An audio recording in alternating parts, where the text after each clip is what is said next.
The crying inside the mansion was so faint it barely sounded real, like a whisper begging not to be ignored.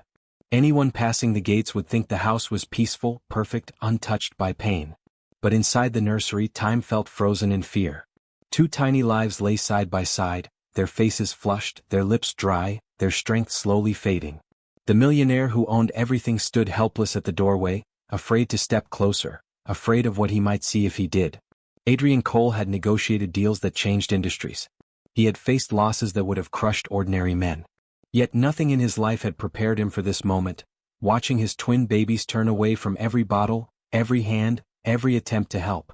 They didn't scream loudly anymore. They no longer had the energy.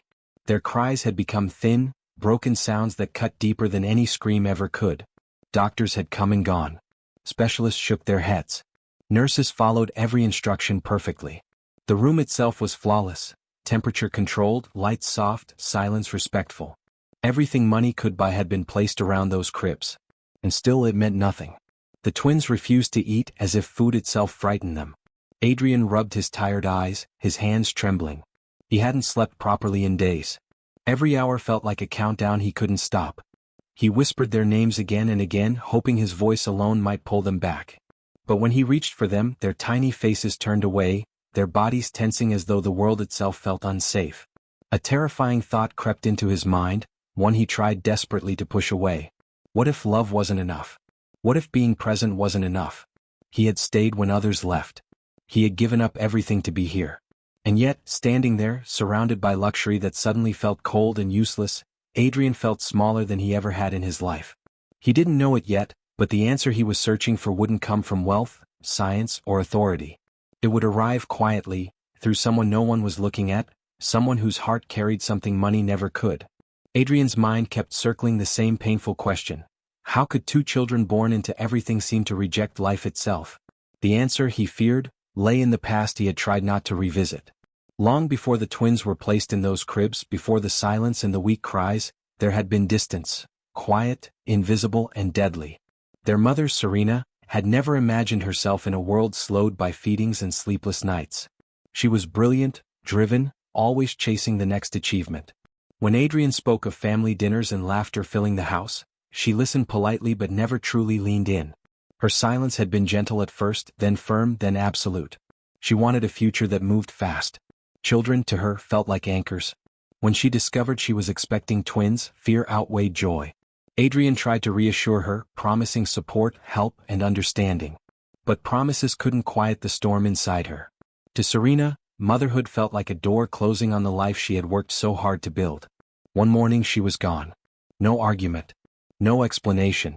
Just a message asking for space. Months later she returned briefly, long enough to deliver two fragile lives into the world. The twins arrived quietly, their cries weak, their presence almost hesitant. Adrian felt his heart split open with love and responsibility. Serena, however, turned away just hours later, leaving without looking back. That absence settled into the nursery like a shadow. Adrian filled the house with caregivers, warmth, and structure, but something unseen was missing. The twins were held, fed, and cleaned, yet they remained distant, their small bodies tense, their eyes searching for something they couldn't name. As Adrian sat beside the cribs night after night, guilt weighed heavily on him. He wondered if love could arrive too late, or if some wounds formed before words ever existed. Outside, the world kept moving.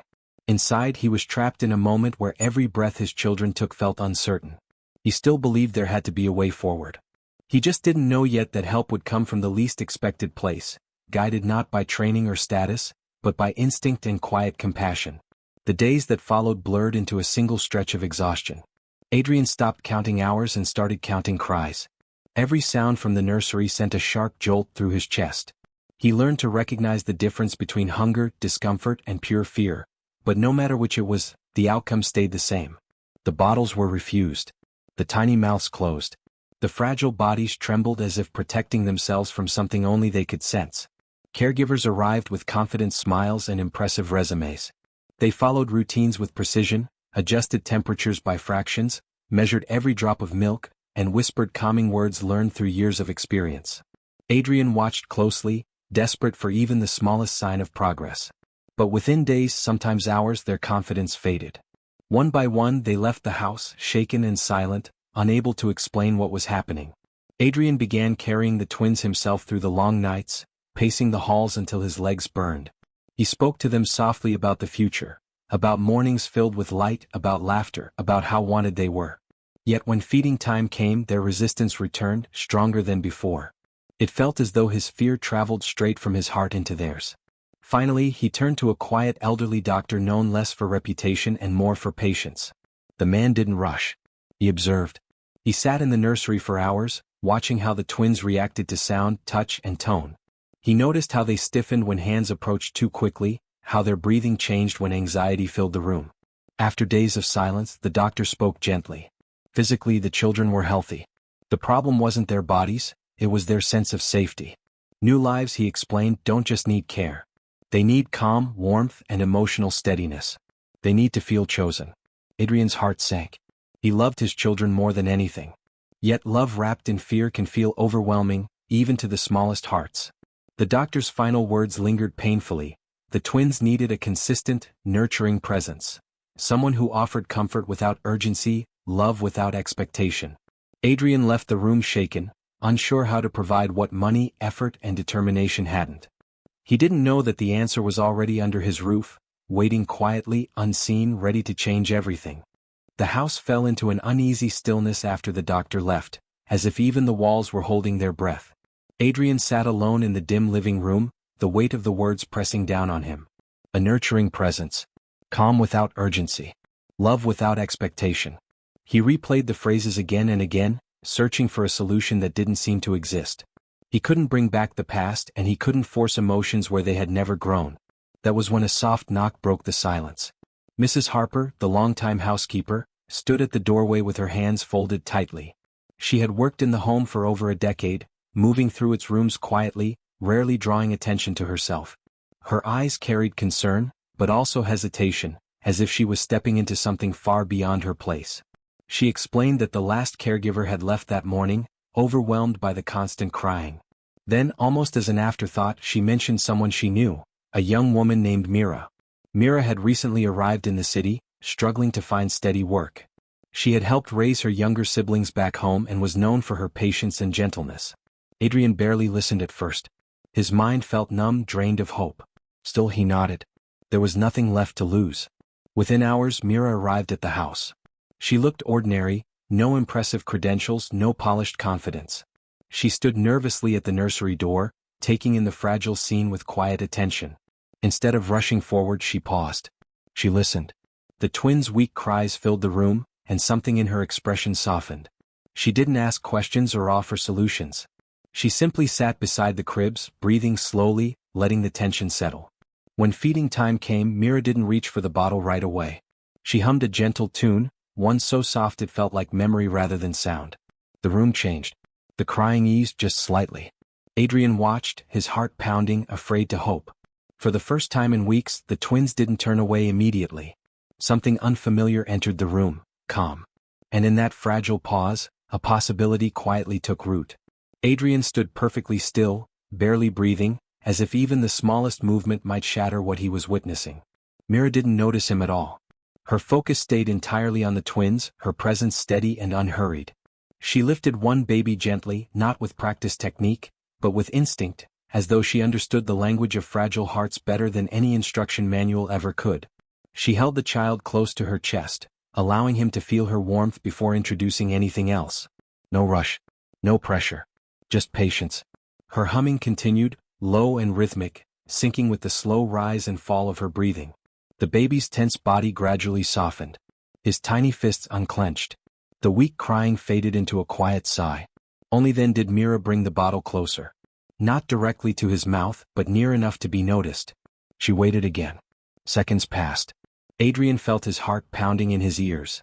Then, something miraculous happened. The baby turned his head toward the bottle on his own. His lips parted slightly. It wasn't much, but it was everything. A single swallow followed. Then another. Adrian covered his mouth, tears spilling freely. For the first time in days, his child was eating. Mira didn't celebrate. She didn't smile triumphantly or look around for approval. She simply continued, calm and steady, as if this was the most natural thing in the world. Afterward, she repeated the same quiet ritual with the second twin. Again patience. Again warmth. Again trust.